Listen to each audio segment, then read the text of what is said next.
নানা অনিয়ম দুর্নীতির বিরুদ্ধে আটাবের আগের বিতর্কিত কমিটি সরকারিভাবে বিলুপ্ত হলেও আওয়ামী ঘনিষ্ঠ আরিফ আফসিয়া প্যানেলের লোকজন এখনো দখল ছাড়তে নারাজ।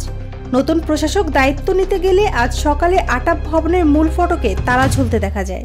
প্রশাসক মহোদয় আটাবের কার্যালয়ে এসেছেন, তার ওনার দায়িত্ব বুঝে নেওয়ার জন্য আমরা সাধারণ সদস্যরা বিভিন্ন এজেন্সির মালিকগণ এখানে এসেছেন, ওনাকে স্বাগত জানিয়েছেন, সকল সদস্য স্বাগত জানিয়েছেন। কিন্তু আমরা দেখতে পাচ্ছি এখানে তালা ঝুলানো অবস্থায় আছে। তারা অফিস কর্মকর্তাকে থেকে শুরু করে সভাপতি, তারপর হচ্ছে আপনার মহাসচিব, কোনো সদস্য, অফিস কর্মচারী, কর্মকর্তা কেউ এখানে উপস্থিত নেই।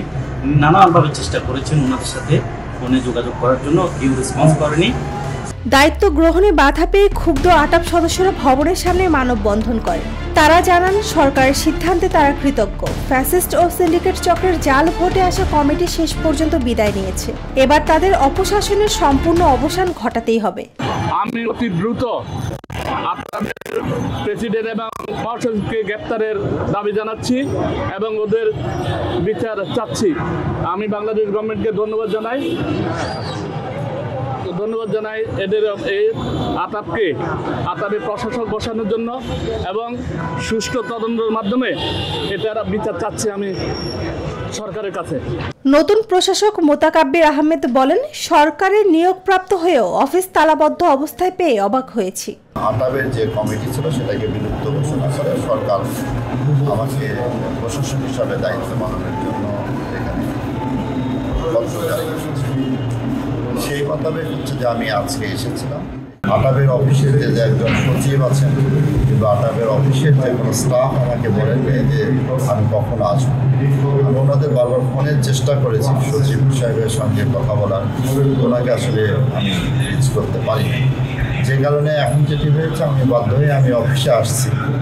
একাধিক মেম্বার আমার সঙ্গে দেখাও করেছি।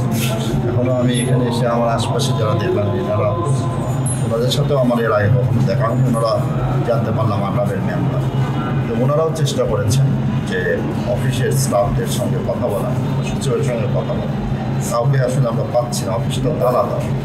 এখন এই বিষয়টা আমি আমার উদ্যোতন কর্তৃপক্ষকেও জানাবো। হলিডে না, আজকে যে অফিস বন্ধ থাকবে, এটা অফিস ডেতে এসে অফিস নাই একটা সংগঠনের এবং একটা গুরুত্বপূর্ণ সংগঠন।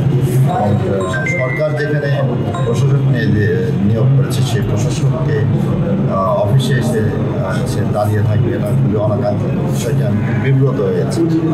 এ সময় আন্দোলনকারী সদস্যরা হুঁশিয়ারি দেন, যারা ভবিষ্যতে টিকিট সিন্ডিকেট করে বাজার নিয়ন্ত্রণের চেষ্টা করবে তাদের কঠোরভাবে প্রতিহত করা হবে। এই সিন্ডিকেটের সাথে কারা সম্পৃক্ততা আছে, কাদেরকে মদত দিয়ে আটাবে পুষে রাখে, এটা আমরা জানতে চাই। আমরা সাধারণ এজেন্সির পক্ষ থেকে আজকে এখানে রাস্তায় নেমেছি। সকলের দাবি এই প্রশাসকের মাধ্যমে একটা সুষ্ঠু তদন্ত হয়ে তাদের কালো হাত, তাদের দুর্নীতি সবার সামনে তুলে ধরুক।